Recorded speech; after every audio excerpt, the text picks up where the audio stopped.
Assalomu alaykum hurmatli internet foydalanuvchilari.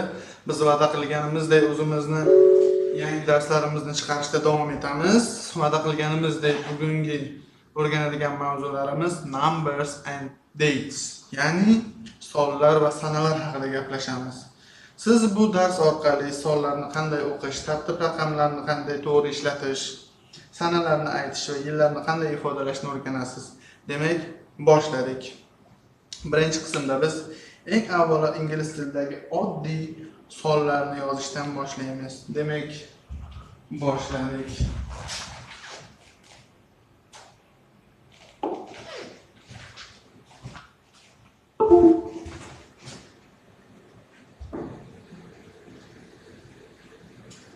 Demak, bizda birinchisi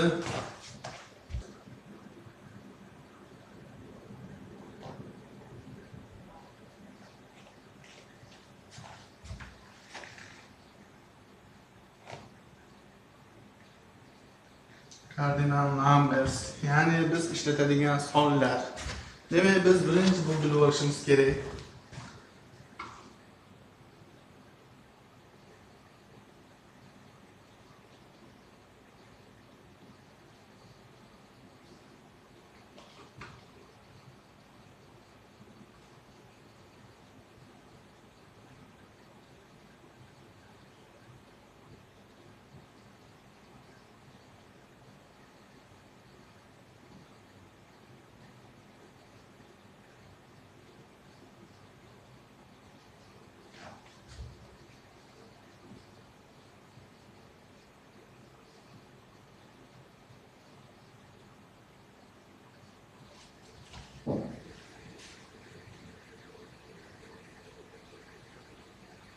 Demek bitta 0, 1, 2, 3, 4, 5, 6, 7, 8,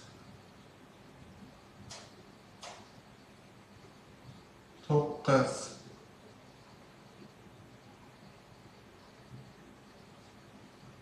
0dan 9gacha bo'lgan sonlar ko'rishingiz mumkin. 0, 1, 2, 3, 4, 5, 6, 7, 8, 9. Demek zeroni ba'zi atamalarda O ham deyishadi. Bu ingliz tilinglarda eshitib qolishlaring mumkin. Raqam aytayotganda O deganda ham 0 tushuniladi, 0 deganda ham 0 tushuniladi. Va bundan keyin bizda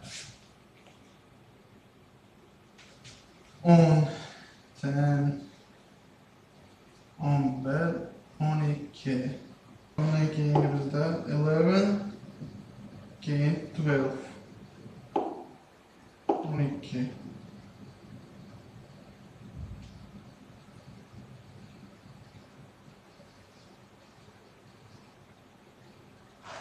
Hammaga ko'rinyaptimi? Va bundan keyin endi yozib ketaveradi. 13.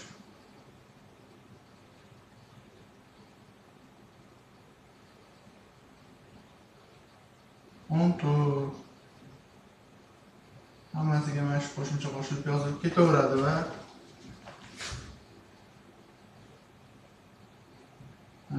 davom etadi. 20. 20.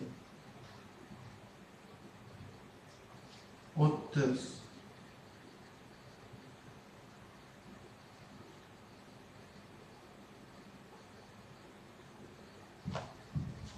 Ko'rib turganingizdek raqamlar shunaqa ketma-ketlikda yoziladi. Demak, 20, 30, 40, 30, 40, 50, 60 deb ketadigan bo'lsak, 40, 50, 60, 70, 80, 90 va 100 ga keladigan bo'lsak, 100 yoki 100.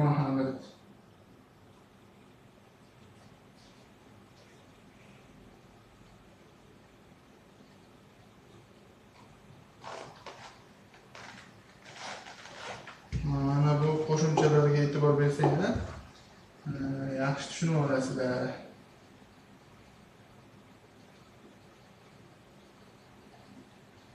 Yigirma, 30, 40, 50, 60, 70, 80, 90 deganda o'sha raqamlar orqasidan shu qo'shimchani qo'shib olsanglar, shu raqam keladi. Va hamma tushunib olgan bo'lsa, men o'chiramanda davom etamiz. Hmm, 21 ni qanday aytamiz biz?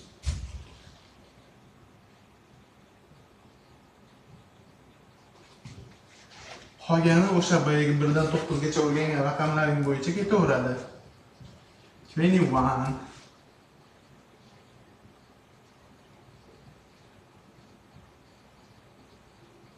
22 va hokazo.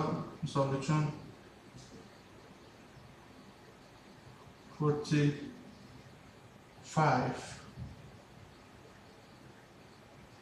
Qirq besh. Tushunyapsizlarmi?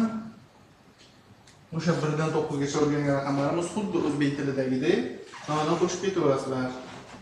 Bu albatta raqamlar hammaga tushunarli bo'ldi degan umiddaman. Agar kimdir tushunmagan bo'lsa, izohlarda savollaringizni qoldirsanglar, yanada ham chiroyli tushuntirishga harakat qilamiz. Misol keltiramiz bunga, mayli bitta misol keltirib qo'yaylik.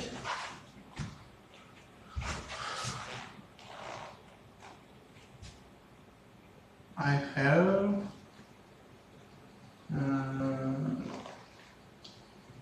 two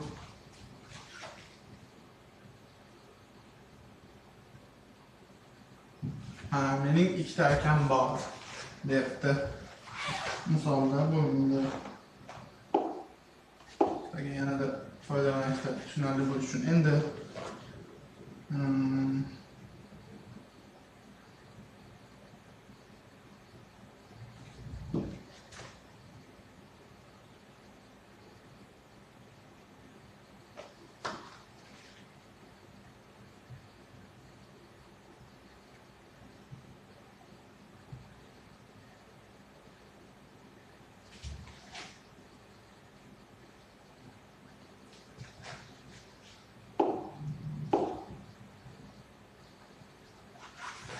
there are 15 students in my class. Mening sinfimda 15 ta talaba bor degan mazmunda misol keltirdik. Yana biz endi do'stkan o'quvchilarimizda darsimizning keyingi qismiga o'tamiz. Albatta darsimizning keyingi qismi bu. Hozir biz kardinal numbersni o'rgandik. Endi biz ordinal numbersni o'rganamiz. Ordinal numbers deganda biz nimalardan foydalanamiz? Hammamiz maktabda ko'rganmiz.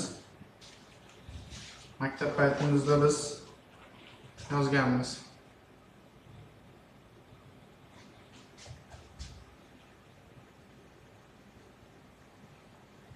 Tartib sonlari deyiladi. First, second, third, fourth.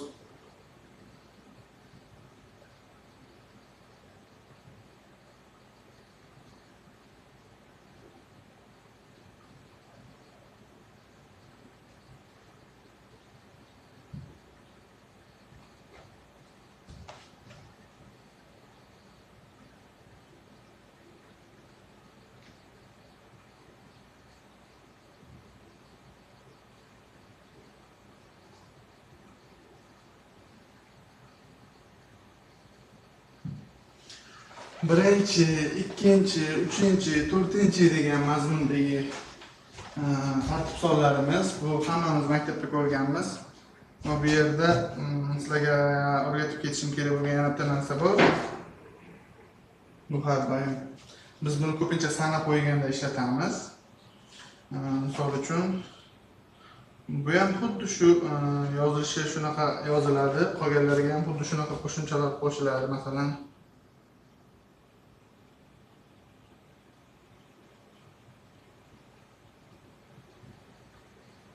shunaqa tartibda ketadi, faqat first, second, third boshqacha tartibda bo'ladi va bu yerda yana muhim qoida bor.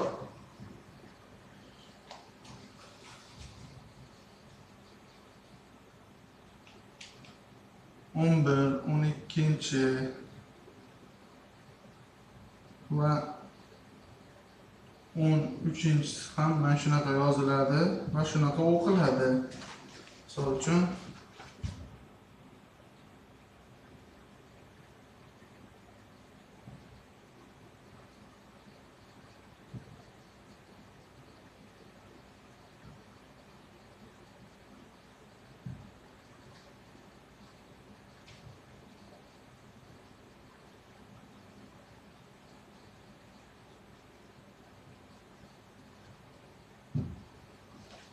ular shunaqa o'qiladi, lekin mana bular esa boshqacharoq bo'ladi. Yana qaytadan 21-chi, 22-chi, 23-chi deganda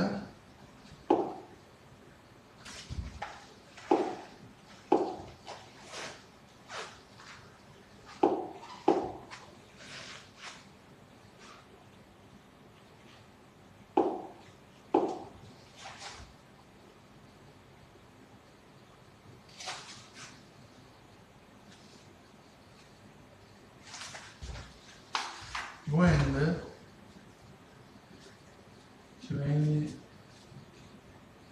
21st, 22nd,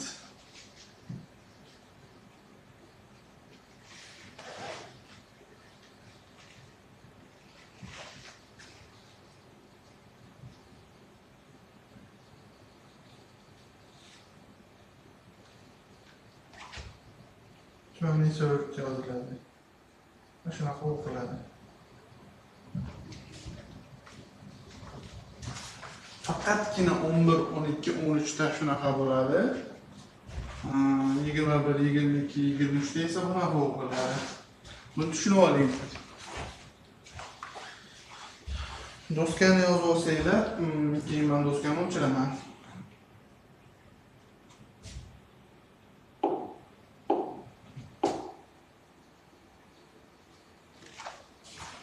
Endi ordinal numbersga ham hozir misol keltiramiz. Ordinal numbersga ham misol uchun misol keltirishimiz mumkin.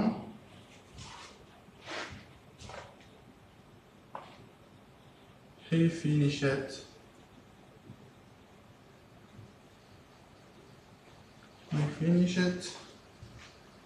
first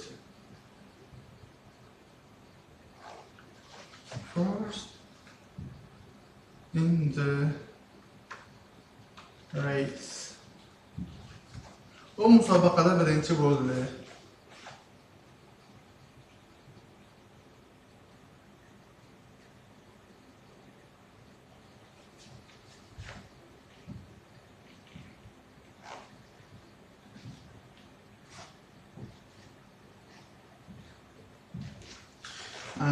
Misol uchun endi hammamizga ma'lum bo'lgan maktabdagidek qilib sana yozamiz.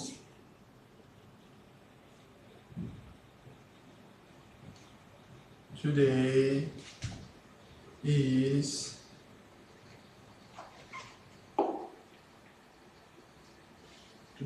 the 22nd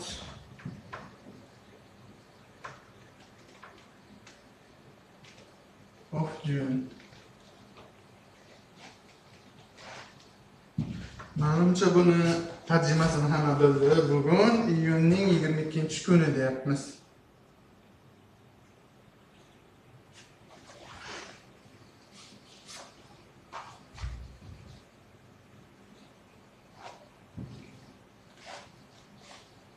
Mana misollar tushunarli bo'ldi degan umiddaman.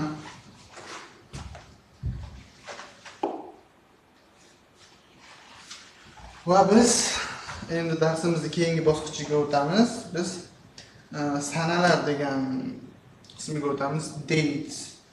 Biz datesni ikki xil usulda aytishimiz mumkin. Sanalarni aytish juda ham oson. Biz British Englishda aytishimiz mumkin va American Englishda aytishimiz mumkin sanalarni. British Englishda Britaniyacha ingliz tilida sanalar quyidagicha aytiladi.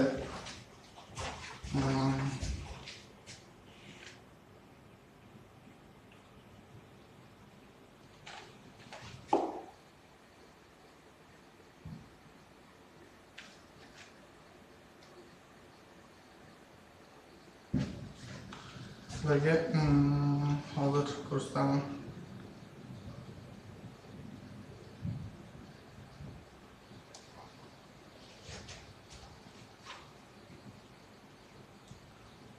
Englishda qanday qilib aytamiz? The plus boy o'rganganimiz ordinal number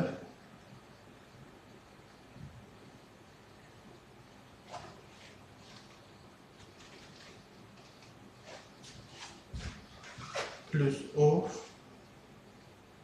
plus oy kuni month. Hammaga tushunarli bo'ldi deb o'ylayman. Formulasini ko'rib oldinglar. Formulaga hozir misol keltiraman bitta.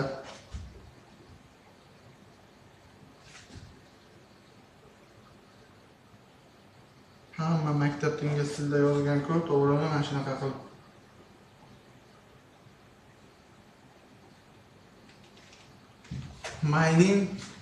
Mayning 5-kuni. Bu britancha variantimizda. Endi juda ham oson va simple bo'lgan amerikancha variantini ko'rsataman sizlarga.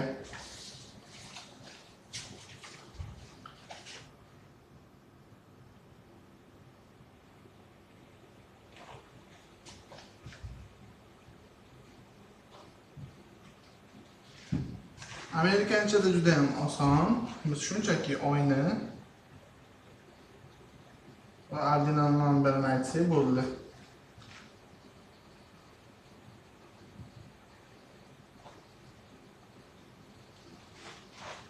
Ordinal number deganim hamma tushunyapti-ku, to'g'rimi? Tartibdagi son. Misol keltiramiz.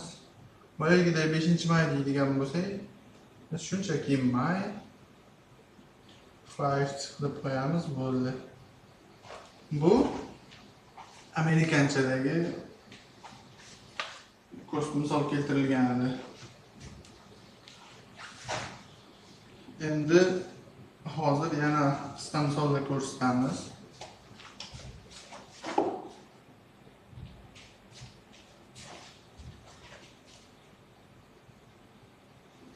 My birthday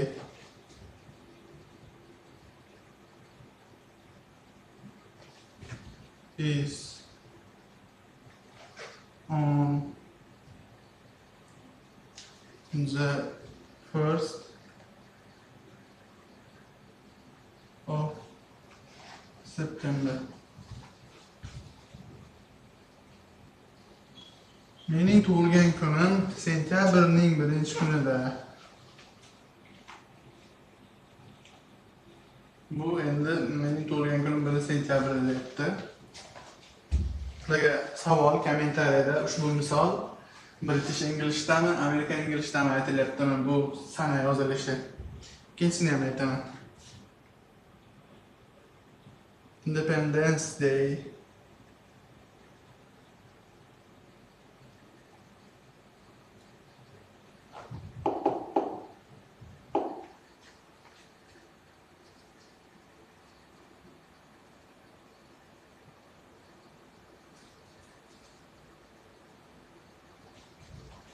is on the 1st of September.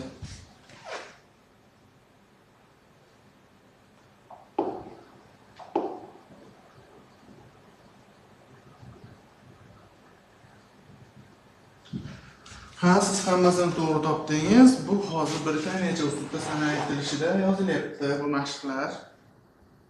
Ha, biz darsimizni davom ettiramiz. Do'stlarni o'chirib tashlayman. Endigi o'rganadigan narsamiz bu ingliz tilida yillar. Yillar qanday aytiladi? Yillarni biz ikki xil usulda aytishimiz mumkin. Hozir buni ham sizlarga juda ham oson qilib o'rgataman. Yillar misol uchun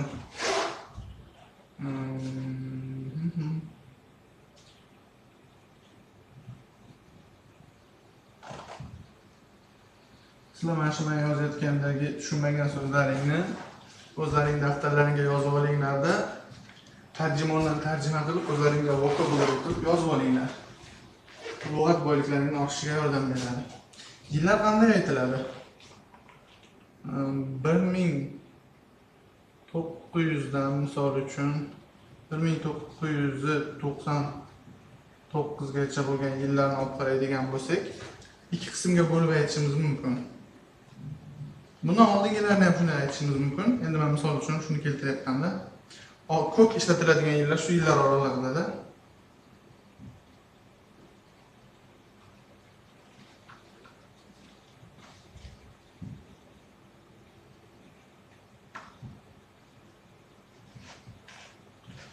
Misol uchun 1995-yilni qanday aytamiz? 1995. Biz buni ikki qismga qanday bo'lamiz? Hurmatli tomoshabinlar, e'tibor bering. 1995.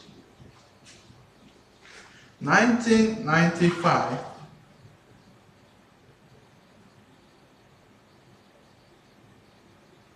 Ya'ni 1995.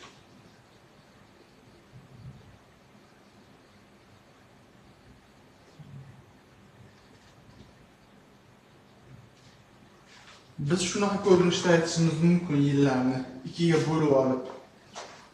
Yoki bo'lmasam 2000 dan buyoqdagi yillardan misol keltiraman. 2000 dan hozirgi vaqtgacha misol keltiramiz sizga hozir. 2005-yil deylik. 2005-yil. Buni to'liq aytishimiz ham mumkin. To'liq qilib 2005 deyishimiz mumkin.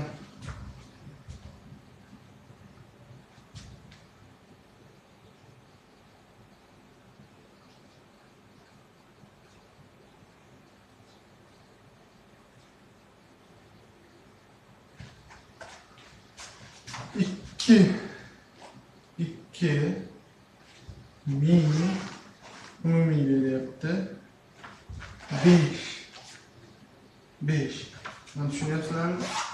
2005. Va biz bu 2000-yildan buyoqdagi yillarni ham yana ikkiga bo'lib aytishimiz mumkin.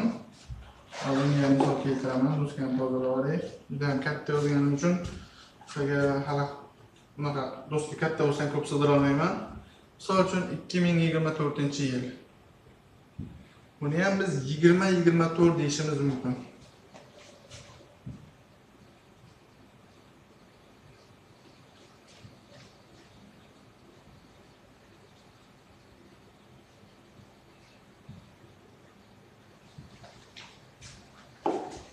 Ko'rasizlarmi, bu tanlov o'zlaringlar. Xohlasanglar ikkiga bo'lib aytinglar, xohlasanglar to'liq aytinglar. Bunaqasi ham to'g'ri ketaveradi. Bunga misol keltiramiz. I was born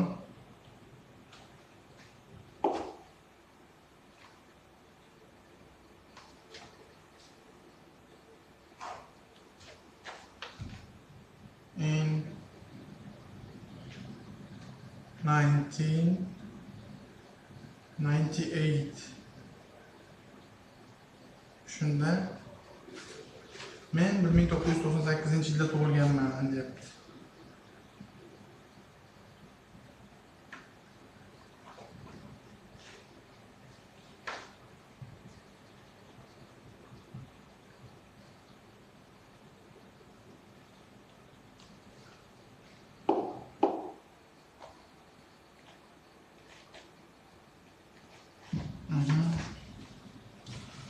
Yoki bo'lmasam this year is 2025 yoki 2025 desam ham bo'ladi. Bu yil 2025-yil. Hammaga tushunarli degan umiddaman. Tushunmayotgan bo'lsanglar bemalol kommentariyada so'rashlaring mumkin. Demak biz darsimizni davom ettiramiz. Endi sizlarga kerakli maxsus savollar va foydali so'zlarni o'rgataman. Eng ko'p ishlatiladigan savollar. Eng ko'p ishlatiladigan savollarimiz qaysilar?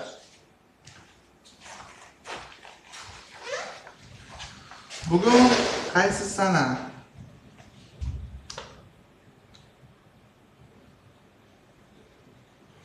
What is the date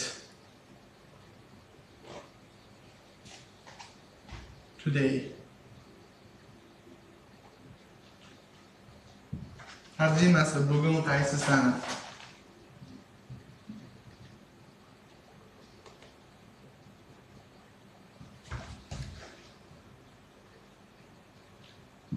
Ushbu darsga juda ham e'tiborli bo'lsanglar, dars oxirida bonus qo'shimcha ajoyib yana o'rgatadigan narsam bor. Iltimos videoni oxirigacha ko'ring. When is your birthday?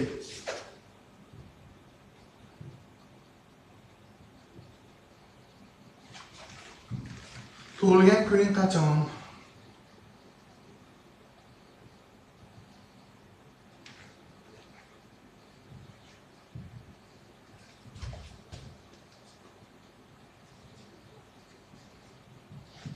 Demak, bu eng ko'p ishlatiladigan savollar. Va sen qaysi yilda tug'ilgansan? What year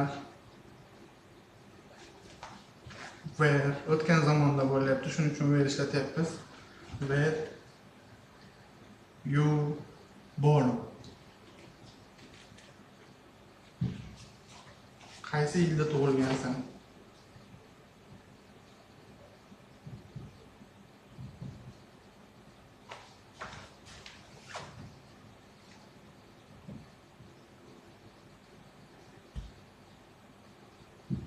Mana shu 3 ta savol juda ham ko'p ishlatiladi. Buni yozib olib yodlab olsanglar ham bo'ladi. Va buni tagidan yozib olgan bo'lsanglar, men juda ham bizga qo'l keladigan foydali so'zlarni yozmoqchiman. Ushbu mavzuga aloqador foydali so'zlar.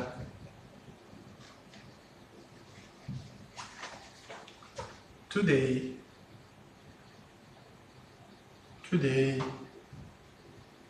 yesterday,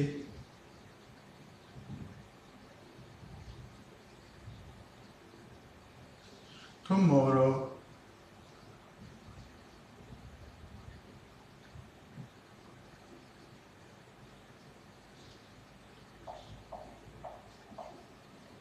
yeah, months, day. Bu so'zlarni tarjimasini hozir bilib olamiz. Bugun, kecha, ertaga,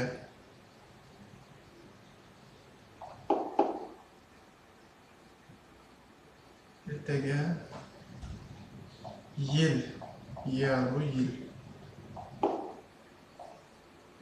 oy, kun, day degani bu kun degani, month degani oy degani, year degani yil degani, tomorrow ertaga, yesterday kecha, today bugun va qo'shimcha qo'shib qo'yamiz week, hafta. Hafta kunlarini alohida bir kun tushuntiraman buni ham. Demak, endi sizga va'da qilgan qo'shimcha bonusimizni o'rgatamiz. Demak, uni ham boshlaymiz hozir. Doskani yozib olgan bo'lsanglar,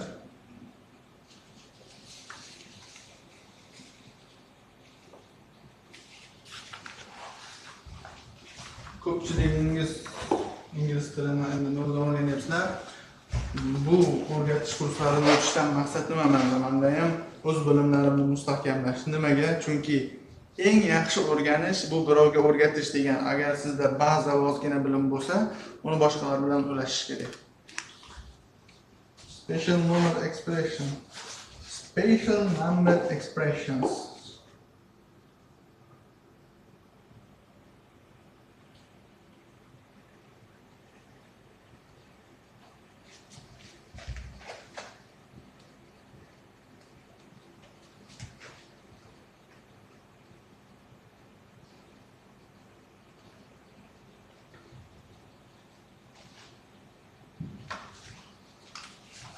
biron bir narsani bir necha marta sodir bo'lgani haqida biz gapirmoqchi bo'lsak, misol uchun ishlatamiz. Once, twice.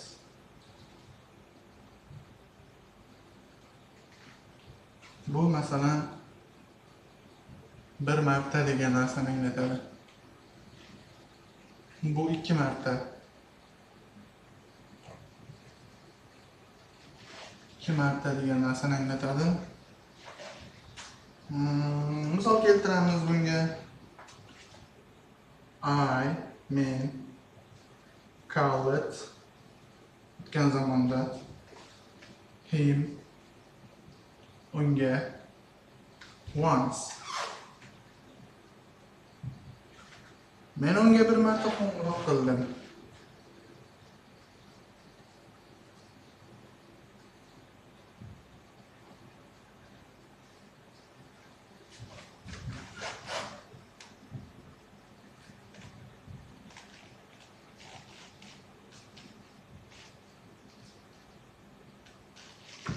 Men unga bir marta qo'ng'iroq qildim.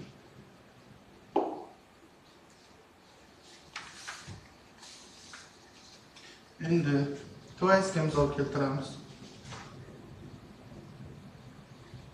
She came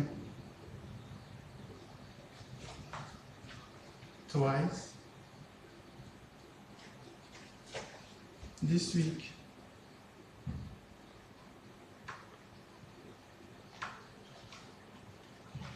Bu hafta 2 marta keldi deb tarjima qilinadi. Bu hafta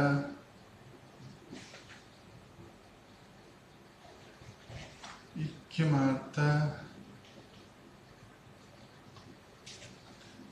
keldi. Endi 2dan ko'p va boshqa ko'proq martalarni nazarda tutmoqchi bo'lsak, biz mana bu iboradan foydalanamiz. Times bilan foydalanamiz. Misol uchun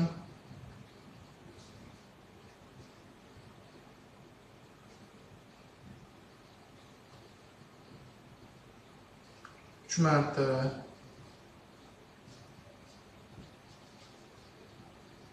4 marta,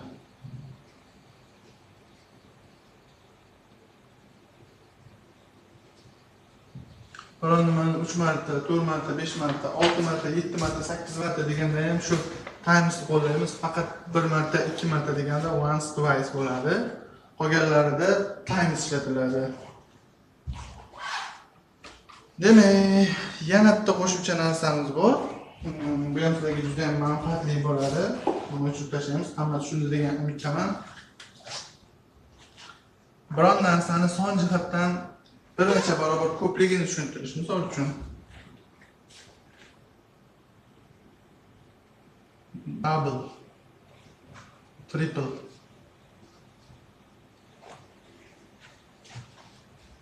quadruple.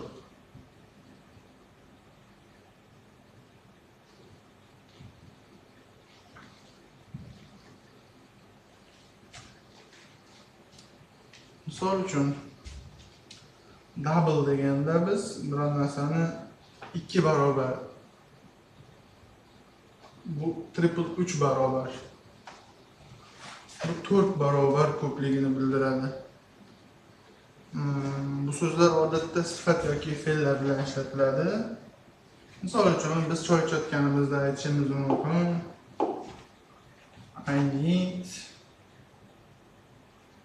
I need double sugar. Menga 2 barobar shakar kerak. 2 barobar.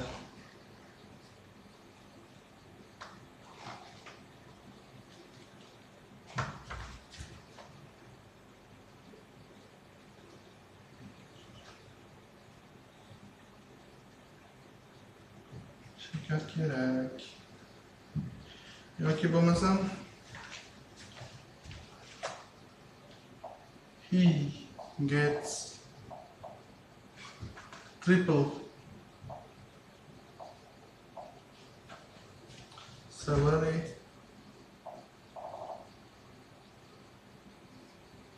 on holidays.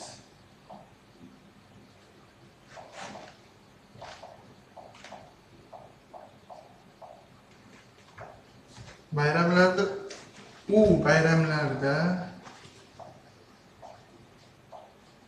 bayramlarda 3 barobar maosh oladi.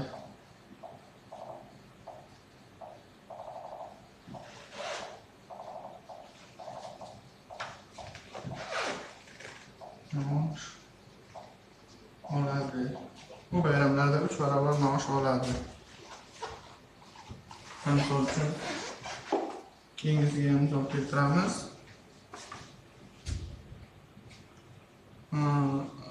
The price quadrupled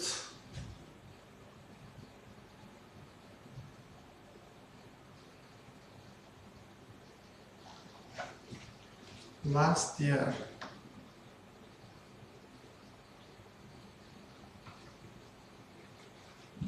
Demek narx o'tgan yili 4 barobar oshdi.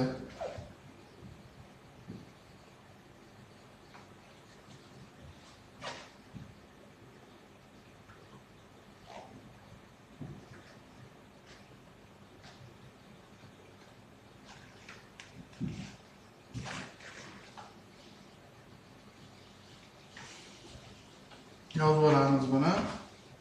Yozib olgan bo'lsanglar, o'chirib tashlaymizda. Hozirdan tushuntiradigan bitta qisqacha qoidalarni ko'rsataman. Holat ish takrorlansa, misol uchun ish takror bo'lsa va ko'payish bo'lsa,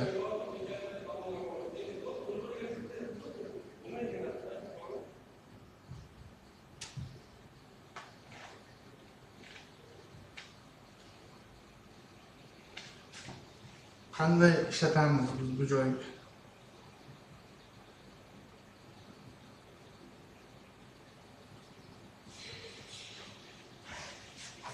Qanday ishlatiladi?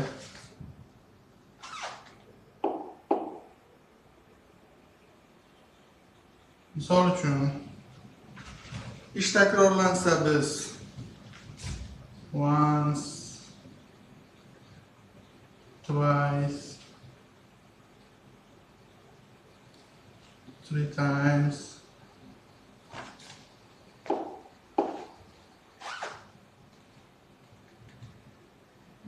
shularni ishlatsak, ko'payadigan bo'lsa nimadir, bunga double, triple,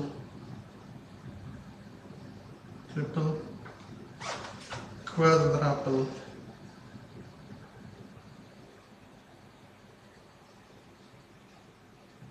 bularni ishlatishda farqi shu. Ish takrorlansa biron marta, 1 marta, 2 marta, 3 marta bundan foydalanamiz. Nimadir ko'paysa, oyligim 2 martaga oshdi, 3 martaga oshdi, 4 martaga oshdi degan bo'lsa, biz bundan foydalanamiz. Va hozir real hayotdan misol keltiraman sizlarga. Bularni ishlatish bo'yicha. Misol uchun once a week, haftasiga 1 marta.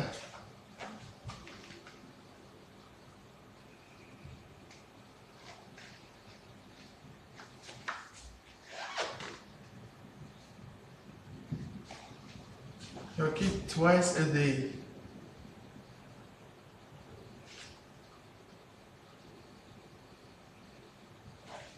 Kuniga 2 marta.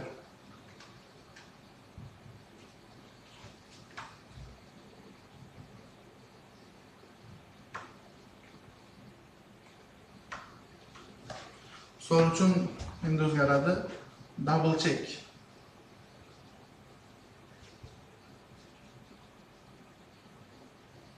2 marta tekshirish.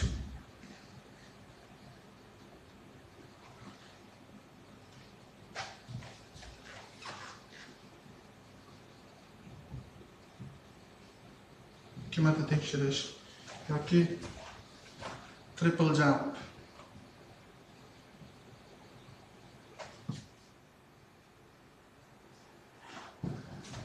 3 bosqichli sakrash.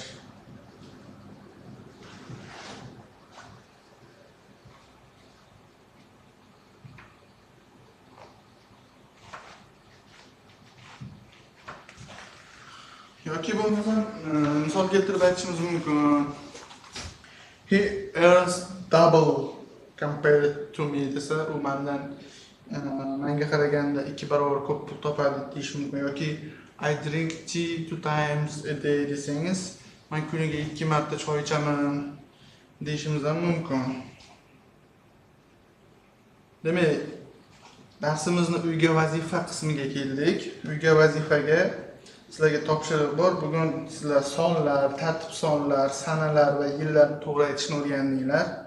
Uyga vazifa tug'ilgan kuningiz va sanasini kommentariyada yozib qoldiring.